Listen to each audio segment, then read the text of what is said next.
comienzos del siglo pasado, con los fisiólogos que definieron el concepto de hormona, porque las incretinas son hormonas. Y esto, Bayliss y Starling descubrieron la secretina, que la secretina es una hormona liberada por la mucosa duodenal y que estimula el páncreas exocrino. No es una incretina, pero así empezó la historia de la relación que había entre el intestino y el páncreas. Y ya desde el punto de vista biológico tiene mucha relación. El año 32, o sea, 30 años después, fisiólogos belgas, Labarre, que era un belga, introdujo el término incretina, señalando que era una sustancia extraída de la mucosa intestinal que produce hipoglicemia y no estimula el páncreas exocrino. O sea, él fue un visionario en encontrar algún producto que tenía el intestino que estimulaba, o sea, que corregía la hiperglicemia.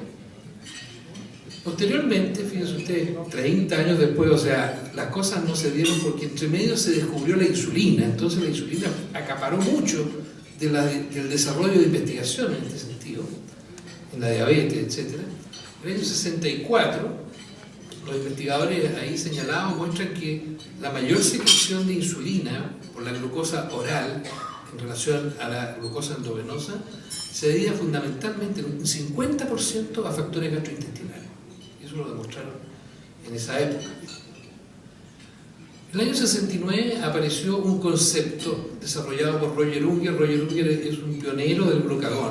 Él ha trabajado muchos años sobre el glucagón y la importancia del glucagón en la diabetes, incluso la diabetes tipo 1, etc. Hablando de que no era en esa época, que no era una enfermedad de una hormona, o de un tipo de célula, sino que era más compleja la cosa. Y describe el concepto de eje enteroinsular, intestino con el islote. Y el término ha sido usado para designar un sistema regulatorio de secreción de hormonas de los islotes pancreáticos. Está involucrado el glucagón ahí, y está bajo la influencia parcial de hormonas del tracto digestivo. O sea, hay un desarrollo del concepto, y posteriormente Kreuzfeld definió las incretinas fisiológicas. Ya fueron acotándose los conceptos como hormonas liberadas en las células endocrinas del intestino, que se producen después de una comida, después de una ingestión alimentaria. Y estas hormonas estimulan la secreción de insulina, y esta estimulación de la secreción de insulina es dependiente de la glucosa, de la glicemia. No son independientes, de tal manera que actúan cuando hay hiperglicemia, si no, no actúan. Y el término de incretina es un acrónimo de Intestine Secretion Insulin, incretin, factores derivados del intestino que aumentan la secreción de insulina estimulada por glucosa. Este elemento, como ustedes bien saben, es tremendamente importante en la acción de la incretina y en la seguridad de las drogas que trabajan con este concepto. Las incretinas más importantes son el HIP y el GLP-1. El HIP fue aislado y secuenciado el año 1970, no hace tantos años, ¿no? Y el año 73 se demostró su acción insulinotrópica en el hombre y se le puso ese nombre que es el actual en que se usa para denominar al HIP, Glucose Dependent Insulinotropic Polypeptide. El GLP-1 es posterior. El descubrimiento del GLP-1, fíjense ustedes que el desarrollo de la biología molecular, etcétera, permitió clonar el pre-proglucagón de un pez. De ahí apareció, está señalado, a ver si puedo mostrar, ¿no es cierto? No sé dónde está se pierde es que el ratón con mi dedo no funciona muy bien. Pero aquí tienen ustedes, ¿no es cierto? Bueno, no importa, pero ven ustedes aquí el glucagón es un extremo, la molécula que está señalada en el círculo rojo. Y en el año 87 se demostró que tenía un importante efecto insulinotrópico, un tipo de este péptido, el GLP-1 737 amida, que es la molécula activa. Entonces, veamos ahora cuáles son los defectos que tienen los diabéticos en relación a estos sistemas que se fueron descubriendo y desarrollando. Hace muchos años, ya en el año 70, se demostró que los diabéticos se comportaban diferente en cuanto a la secreción de insulina y a la secreción de glucagón después de una comida en comparación con sujetos normales. Ustedes ven ahí que la glicemia, después del alimento, sube, por supuesto, mucho más en los diabéticos que ya tenían hiperglicemia de ayuno, y en verde o azulino están los sujetos normales, en que la incursión de la glicemia es menor. La insulina, por su parte, se secreta muy rápidamente en el sujeto normal, con una fase rápida que ustedes bien conocen. En cambio, el diabético tiene una secreción disminuida, claramente disminuida, y todos sabemos que la diabetes es resistencia a insulina y disfunción de la célula beta.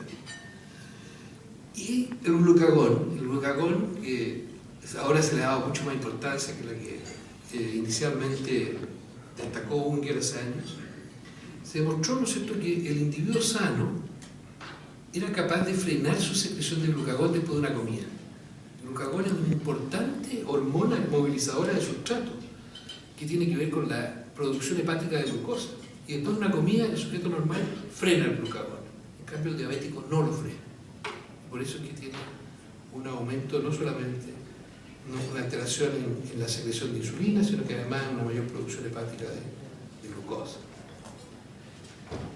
El efecto incretina, que se puede observar muy claramente en este diapositivo de los estudios de NAUC, muestran al lado izquierdo los sujetos controles, que cuando uno infunde una glucosa por vía endovenosa o por vía oral, la secreción de insulina es totalmente distinta. Y cuando la vía es la vía oral, la insulina se estimula mucho en su secreción, lo que no sucede tanto con la vía endovenosa. Y ese es el efecto incretina, que está muy destacado en el área bajo la curva que tienen al lado izquierdo. En cambio, en los diabéticos esto está aplanado. La respuesta es claramente menor. O sea, los diabéticos tienen un efecto incretina notoriamente disminuido. Entonces, las incretinas principales son el GLP-1 y el GIP, que son sintetizadas en células endocrinas del intestino. El GLP-1 en las células L, que están repartidas en todo el intestino, pero especialmente en el ilio, y tienen múltiples acciones. No solamente en las células beta y las células alfa del páncreas, sino que también en el tracto intestinal, en el sistema nervioso central. Hay receptores en el pulmón, en el corazón, en el hueso, en fin. Y se la ha ido describiendo y cada vez se están investigando más efectos de esta hormona. El GIP es sintetizado y liberado en las células CAM, que están preferentemente en los niveles más proximales del intestino, y también actúa sobre las células beta pancreáticas y sobre los adipocitos. El concepto es que el principal responsable del efecto incretina es el GLP-1, más que el GIP. Y se lo voy a mostrar en relación especialmente con los diabéticos. Ustedes ven ahí qué sucede cuando se administra glucosa oral o glucosa endovenosa en sujetos sanos y en pacientes con diabetes tipo 2 en relación a la secreción de GIP.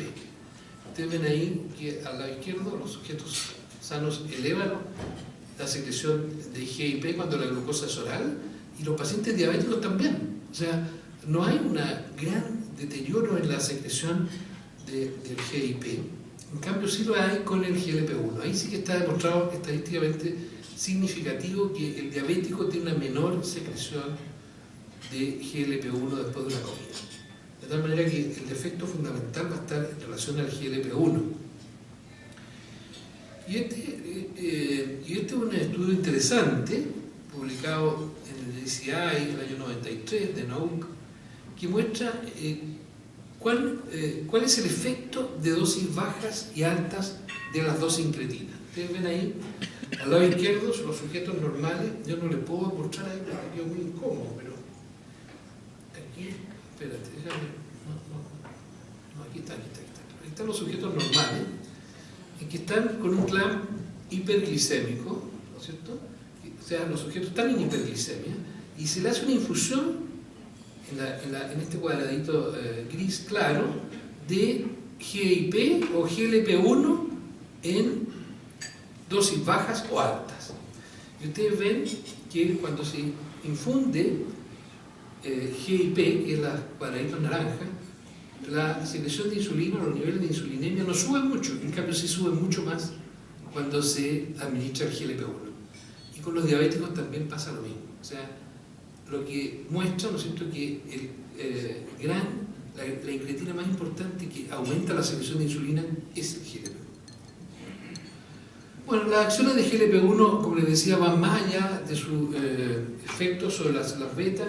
Es estimulada por la ingestión de alimentaria. Ustedes saben que hay una degradación muy rápida por la peptidasa, la DPP4, y esta hormona va a actuar sobre el páncreas, estimulando no solamente la secreción de insulina, sino que también estimula la síntesis de insulina. Tiene un efecto sobre los genes de la insulina y favorece disminuye la apoptosis y favorece la neogénesis de células beta. Esto se ha demostrado fundamentalmente en roedores y también en cultivos de islotes humanos. De tal manera que la proyección de este efecto desde el punto de vista de síntesis, de reducción de apoptosis y aumento de neogénesis, que en el fondo está regulando un poco la masa de células beta, es una cosa muy interesante y de muchas proyecciones. Como ustedes comprenderán, que todos sabemos que los diabéticos tienen una masa de células beta disminuida y disfuncional. Y también su efecto sobre la célula alfa en reducir la secreción de glucagón.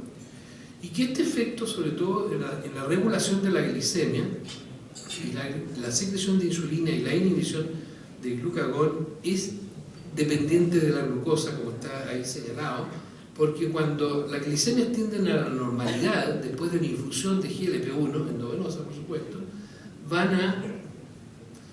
a disminuir la secreción de insulina. Como ustedes ven acá, me produce problemas este rato. ¿No? Pero ustedes ven en la parte central ahí que la insulina que estaba aumentando empieza a declinar y el glucagón se empieza a recuperar. O sea, cuando las glicemias están cercanas a lo normal, el efecto del GLP-1 se atenúa.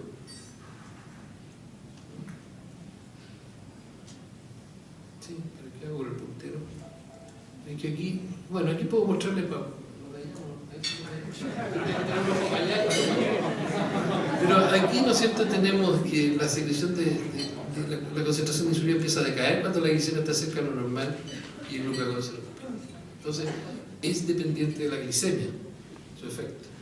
Y tiene muchos otros efectos extrapancreáticos, a nivel del tracto digestivo, del sistema nervioso central, ¿no es cierto?, regula el apetito, la ingesta alimentaria, algunas funciones sobre el miocardio, que se han descrito en algunos pacientes, ¿ya? Efectos neurotróficos, efectos óseos. Yo creo que hay una tremenda investigación de los efectos más allá de la regulación de la glicemia que tienen este autor. Y así llegamos al tercer punto que quería mostrarles, que es las terapias. Bueno, los niveles circulantes de GLP-1 se estimulan, ¿no es cierto?, cuando uno ingiere alimentos, pero se estimulan rápidamente, pero tiene una vida media muy corta porque es degradado por la dipeptidasa, que es una enzima que está en el endotelio, y hay una muy hermosa microfotografía ahí que muestra, ¿no es cierto?, dónde se secreta el GLP-1 y dónde está la DPP4. De tal manera que tiene una vida muy cortita. Y ese es un problema porque no podemos infundir endovenosamente GLP-1, de tal manera, desde el punto de vista práctico. De tal manera que las terapias en que se ha aplicado esto son de dos tipos: usar un análogo agonista del receptor de GLP-1 que sea resistente a la DPP4, o los inhibidores de la enzima que lo degrada, y esas son las gliptinas, como la linagliptina.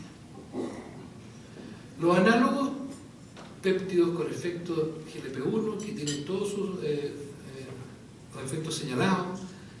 Ustedes ven aquí una terapia para el control de la diabetes que hace bajar de peso, lo cual es única, ¿no?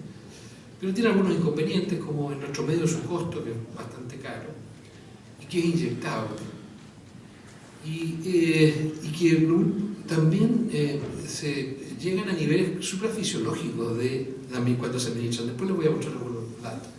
De tal manera que el uso de los agonistas de GLP-1 ha sido una herramienta importante en el manejo de la diabetes, pero con algunos inconvenientes. En nuestro medio ha sido difícil, fundamentalmente por problemas de costo y de disponibilidad. Los aprobados y que están disponibles en Chile son el Lexenatide y el liraglutide. El otro grupo, ¿no es cierto?, de fármacos son los inhibidores de PP4, que tienen las funciones que ya les señalé, y los que están aprobados son en Chile, que disponemos de ellos son la sitagliptina, la vilda, la saxa y la linagliptina, que tienen yo creo que ha sido realmente un avance notorio, por lo menos en mi pensamiento, en el manejo efectivo y seguro de pacientes diabéticos tipo 2. Aquí están los niveles plasmáticos postprandiales de GLP-1 en distintas condiciones. Después de una comida de prueba, generalmente se usa alguna comida estandarizada para poder medir esto, pero aquí tienen una línea negra con niveles en sujetos normales, cómo sube el GLP-1 después de la comida. Y aquí de abajo, ¿no es cierto?, en el área naranja está lo que pasa con los diabéticos, que como sabemos tienen una secreción disminuida. Cuando nosotros le damos un inhibidor de PP4, se recupera la secreción de GLP-1, mejora notoriamente. Si nosotros le inyectamos exenatide, por ejemplo, llegamos a niveles extraordinariamente altos. ¿Y para qué les digo lo que sucede después de una cirugía bariátrica?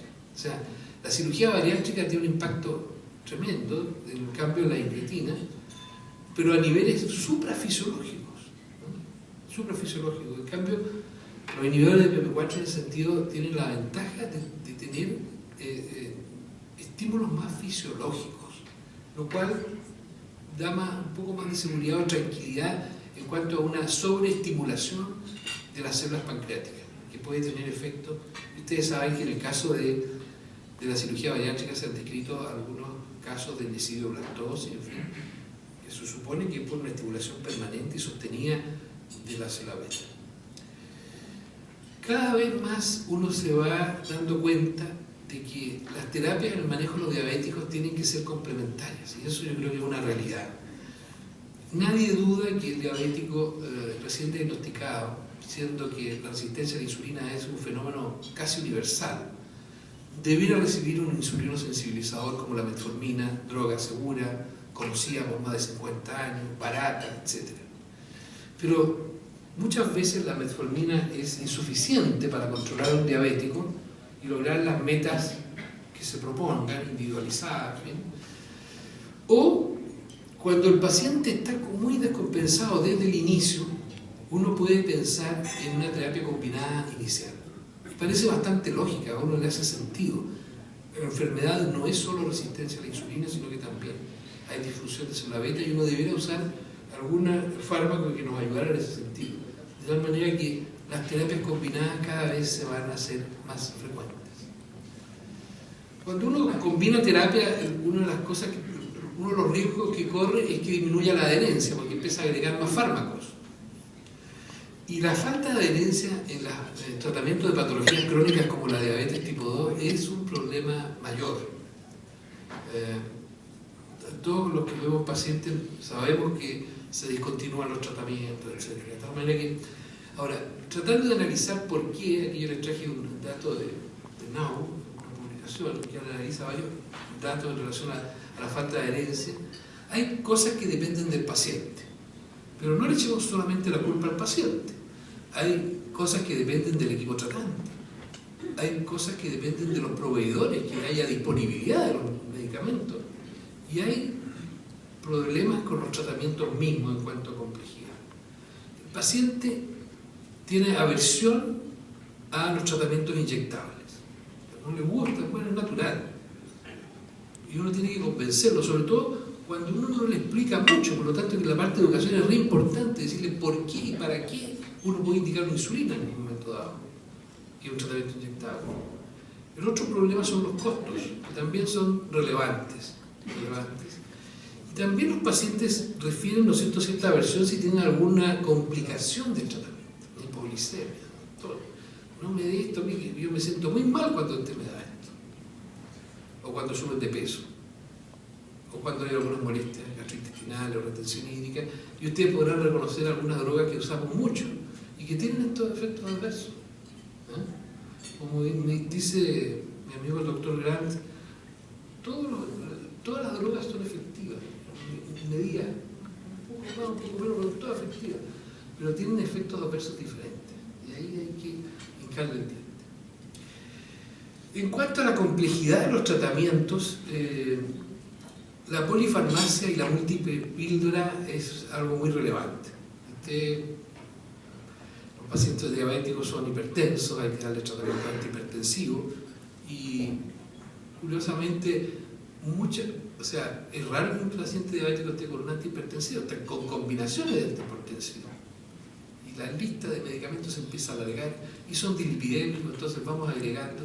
Y si tiene una dislipidemia mixta, tenemos que tratar no solo con estatina, sino que se plantea el uso de otras drogas también. En fin, la lista es larga, de tal manera que hay que tratar de racionalizar los tratamientos. Y esto de los combos, o lo que llaman combo, o dosis fijas, combinaciones de dosis fijas son un aporte.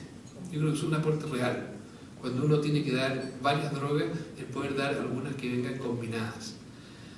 Tiene un problema, que pierde la flexibilidad de la indicación. Claro, yo no puedo titular una dosis fija, ¿no? Viene linagliptina, 2.5, metformina 1000. Y punto, no tengo otra alternativa. En este tipo de combinaciones yo no me quedo inquieto, como si me quedo inquieto, por ejemplo, cuando tengo que titular la sulfonilurea. Yo la sulfonilurea no puedo dar una dosis fija sin que la haya titulado. Incluso la metformina hay que titularla por la tolerancia digestiva. De tal manera que este tipo de gliptinas con metformina son muy atractivas porque son bastante seguras.